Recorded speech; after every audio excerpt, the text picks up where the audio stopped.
Randy, there's something unique about today. I just don't know what it is, but I know there's something pretty unique about today. You mean the pollen? Oh, yeah, all that. And I've mowed my grass. You got it made at the Randy Wooden Estates because you have people that do that for you, but I gotta mow my own grass, man. Yeah, that's a shame. It is the first day of spring. We're going to talk some good stuff today. But first, quick introduction. Randy Wooden with Goodwill Industries of Northwest North Carolina and director for our professional center. I help job hunters across the country, but mostly here in the Triad with their job search. And for a variety of reasons, it can be challenging. So just to try to help, work through all that, that's what I do. I do work by appointment and we are free, no cost to you. So reach me on LinkedIn or just find me anywhere across the internet, and we're happy to get you on the calendar. But a couple of times a week, Teddy and I get together, and on Mondays, we share some stories and tips and a little fun stuff. So before we do, Teddy, introduce yourself if you would. Hey, man, good to see you again. Yeah. Did you get a decent night's sleep last night? I did. Good. All the beauty sleep I can muster. And so for those who have never met me, I'm Teddy. I run a business called Burriss Consulting. We teach LinkedIn as a business tool. We do one-on-one coaching, seminars, workshops, webinars, public speaking. I've said this before. I'll stand on a street corner with my sandwich board and teach people how to do it any way I can. But every now and then, Randy and I get together and we want to tell you about our upcoming show. We figured, you know what? Let's share with people a little research that Randy does. It's a part of his contract, and Randy will have a story, and I'll have a story.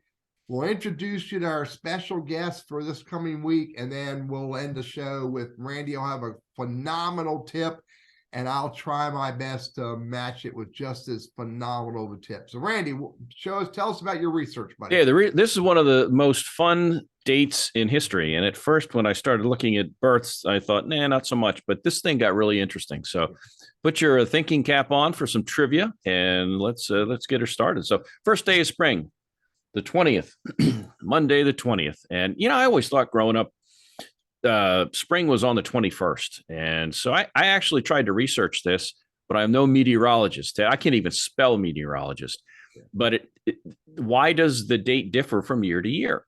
And it has to do with the whole leap year thing, and that a year isn't exactly 365 days. It's 6 hours different. So every fourth year, 6 times 4, we have an extra day.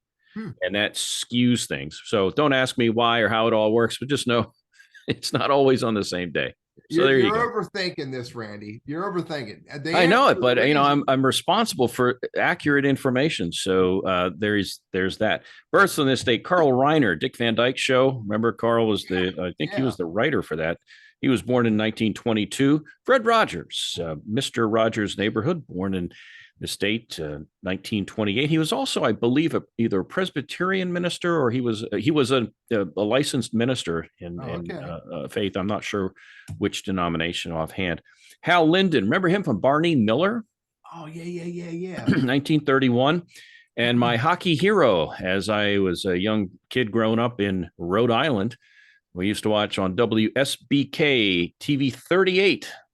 Out of Boston, we watch Bobby Orr, the Big Bad Bruins. Bobby Orr revolutionized the game as a defenseman. Great player, great person, too, from what I gather. I've never met him, but from everything I can read, he's quite the gentleman and very humble. I always wanted to be a Zamboni driver. There's a song about that. But yeah, he's 75 years old today. So, gosh, I remember when he was like 20, 21. But there's that. Deaths on this date. All right, here's a trivia question. All right. The year was 1899. The death was Martha Place. What is she famous for? Martha Place, 1899. And you don't want to be famous for this, but she is. Well, that was no idea. Was she the first woman to wear a skirt above her ankles? I think the above the ankle thing counts. She was actually the first woman to die in the electric chair. So if she had a dress on, they probably had to hike it up a little bit to strap the ankle on her ankle. Yeah. So how'd you like to be renowned for that? She was a murderer. So she's anyway, that's that. Here's another one. a two-part trivia. The guy's name was A.E., last name Douglas, died in 1962. He invented something, and I'll tell you what it is. That's the one trivia. And then you tell me what it really is to people like you and me. It was dendrochronology. He invented dendrochronology. Is that something to do with freezing my teeth? Like dentist? Yeah. No, but you know what it is? Remember as a kid, you could look at a tree stump and look at the rings Count in the a rings? tree. Yeah, Yeah. and that's what he invented, is discovered and invented, but came up with that dendrochronology, the tree ring dating. So now you know. Yeah. Kenny Rogers passed away on this date 3 years ago in 2020. Yeah. And here's one on a personal note. 1974, Chet Huntley passed away. Huntley and Brinkley, News, NBC. And some years back, my now ex-wife and I stayed at a resort in Big Sky, Montana, and it was the Huntley Lodge. Okay. Named after Chet Huntley. And that was his vision, his dream. They poured gazillions of dollars back in the day to basically create Big Sky, Montana. Huh. It's a huge resort area, a bunch of ski slopes, and just a beautiful, beautiful place. But that was his dream. And unfortunately, he died. Did you stay in the Huntley suite? Stayed in the Huntley Lodge or whatever the resort's big place there. And that was his vision. And he passed away like 3 days before the grand opening of it or whatever. But anyway, it was named after him. So Chet Huntley. Events on this date. 1800, Alessandro Volta discovered the electric battery. And if you think of his last name, Volta, now you know where the word volts comes from. He invented the voltaic pile. I'm not sure exactly what that is, but a pile of electricity. That's a pile of AA batteries, Randy. 1930, Harlan Sanders. We know Colonel Sanders, right? So he invented or opened up the Kentucky Fried Chicken. Also on this date, 1954, the very first newspaper vending machine was used in Pennsylvania. You don't see too many of those these days. Yeah, a little bit in the bigger cities. You don't see a whole lot. Well, you're a world traveler, Teddy. I mean, usually you go in the grocery store, there's a little stack right there inside. Not so much anymore, though, are there? No.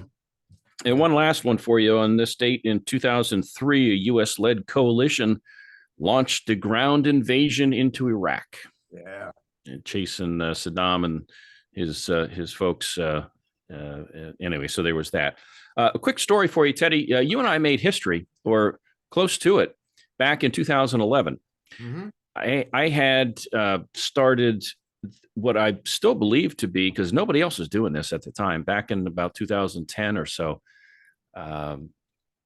ish, 9, 10, somewhere in that range, had the very first online live television show, daily show devoted to job hunting. I used to call it 11 at 11. So 11-minute show at 11 o'clock. And you made your internet television debut on that show in 2011. Teddy, that's been 12, 13 years ago. And Randy, I get letters and postcards every day about that show. Yeah. So you haven't lived it down yet, huh? Anyway, just a side note, but just think how far the internet has come since then, and how far we've come. And, we've been doing our show now, just about 3 years. So that's where we are. But so much for that, Teddy. Why don't you share a story? You got something going on there? Yeah. We, Rich Schlentz, buddy of ours, been on the show a couple times. Yep. And smart guy. I love Rich. I love the way he thinks. I love the way his business works. This morning, Rich shared a post that was pretty insightful, and he did it in a little bit of a satirical way about he's about traveling. Now, he went to the airport and he flew to go see one of his children, and he had to go down to the luggage area, where all the luggage shows up, and he had to get his luggage, get his baggage, and he made an observation. He goes, wow, we carry a lot of baggage, and some of the baggage we carry, we really shouldn't be carrying. And he was talking about, emotional baggage and life baggage and, chaos baggage, not the physical drag the baggage with the little wheelies. But I'm sharing this as my story because it was really a pretty impactful post, and it made me and a bunch of other people who engaged on it think about what baggage are we carrying, and do we really need to carry all this baggage with us everywhere we go? And my thought that I threw back to Rich in the post was, we all have extra baggage, but we don't always need to carry it with us. Maybe we should put some of that emotional and life baggage aside every now and then, not ignore it, just put it aside and focus on what's really more important. And we can always, if we want to or need to, come back to that other stuff. Yeah. Rich is a smart guy. I just want to share that thought, and that's my story. So good deal. Good guest coming up too. Yeah, Kari Niblack is coming back to the show. And by the way, in total transparency, Kari's business, Blackwell Captive Solutions, is our sponsor. But Kari's coming to the show. I think you spurred this on with her, Randy. I believe she's coming to the show this week, and she's going to talk about how to create a successful business through giving. Which is, you and I understand the power of that, but Kari's going to have a conversation about why giving is so important in your business as well as your career or whatever. Kari Niblack will be with us at 11:55 a.m. this Wednesday. So if you've never registered for the show, you got to register, and if you are one of our, our audience members, show up. I can promise you it'll be a fun show because Kari's a fun lady. It'd be great. Yeah, if you like motorcycles too, anybody likes cycles, you're talking to the right person, because she's all about that too. So she's a hoot. I'm glad we're going to have her back on. Just real quick one for you. Or tip I have for you is kind of dovetails a little bit with what you just shared about carrying the baggage, and I see this with some clients, especially those who are trying to, let's say, make an industry change or a big sea change with their career, do something different. And they wonder, do they measure up? Yeah. Are they a contender for whatever it is? Because oftentimes we get focused on, I'm just this, and I'm just a school teacher, I'm just the whatever.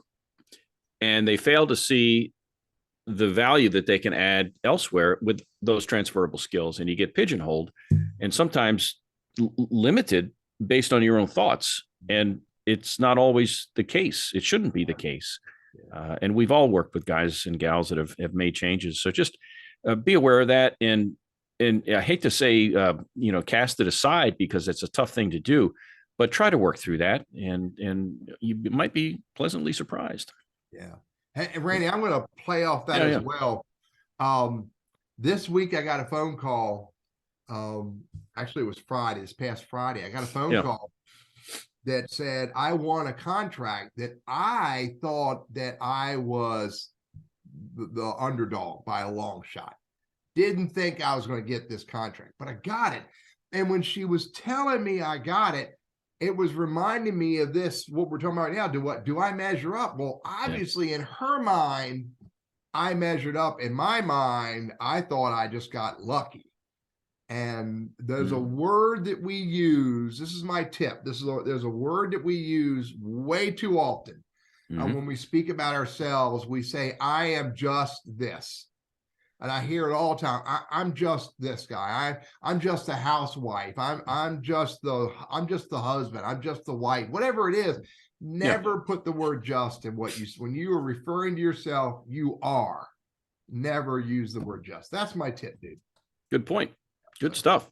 All right, man. Look, you go off and have a good afternoon, and get a decent night's sleep, because we're gonna have to work hard on Wednesday, man.